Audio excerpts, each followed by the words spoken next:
On June 27th, CBS officially confirmed what Midnight's Edge revealed almost 2 weeks earlier, that Michael Chabon is the new showrunner for Star Trek Picard. In this video, we will begin by going through what this implies about Alex Kurtzman and his current role, before moving on to what Chabon might bring to Picard. Previously, we reported that former CEO of CBS Les Moonves had given Kurtzman a 5-year deal as master of all things Star Trek, a deal which would make formally removing him both difficult and expensive for the duration of those 5 years. However, when Moonves was ousted, Kurtzman lost his guardian angel within CBS, and the blame for the incarnation of Star Trek spearheaded by Moonves and Kurtzman not working as intended was placed on Kurtzman. Due to his contract, Kurtzman could not be fired outright, not without a major payout being triggered. However, he could be sidelined, and sidelined he was, several times over. The outwardly visible examples of this included the appointment of John Van Citters as VP of Star Trek Brand Development, and the formal dedication of the CBS Star Trek Studio Group, both of which performed duties Kurtzman was meant to perform as head of all things Star Trek. In our previous video, we reported that according to our sources, Kurtzman had indeed been fired, as the rumors making the rounds were suggesting.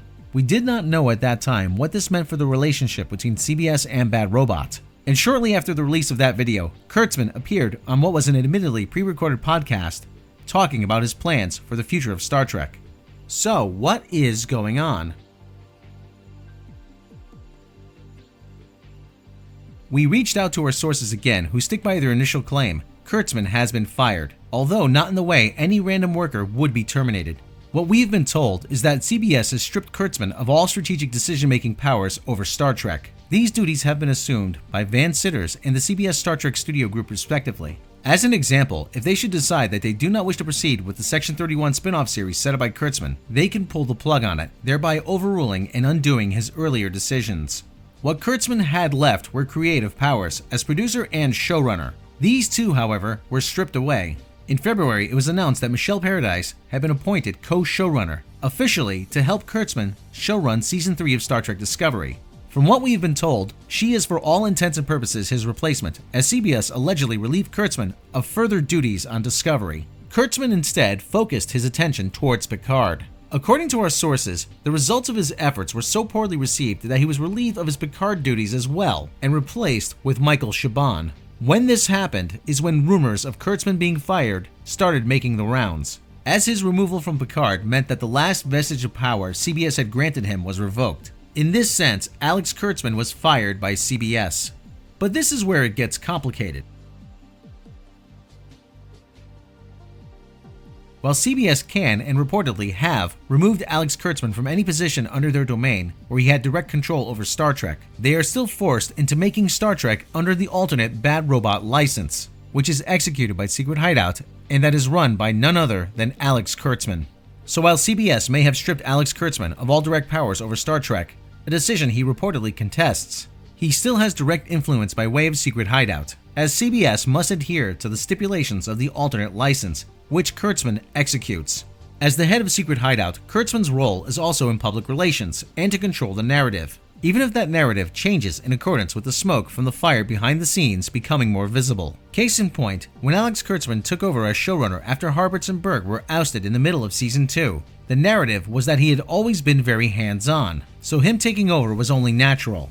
Now, when he is no longer showrunning anything, the narrative has changed to that he was always in the background, merely pulling strings, like Rick Berman before him. I think that my job was always to stay at 30,000 feet at a story level and to be the person who would always have receptors out to what felt right or what felt wrong. And without getting to a lot of specifics about what happened in the room, I think that there were issues between the writers, and I really felt strongly that I did not want to go out and look for somebody else. That I'd come to a place where I had fallen deeply in love with the show, and it was incredibly important to me, and remains incredibly important to me, for the staff to be happy. Because what we have to do is monumental, and you can do hard work, but it's really hard to do hard work when people aren't happy. So I said, I'm going to do this. I wasn't planning on being the showrunner this year, but I felt I felt a responsibility to the writers. I felt a responsibility to the cast. I felt a responsibility to the show. Where his current role is concerned, there is some truth to that. Secret Hideout, meaning Alex Kurtzman, may have the deciding vote in naming the showrunner. Michael Chabon is a Discovery alumni who reportedly shares Kurtzman's political leanings.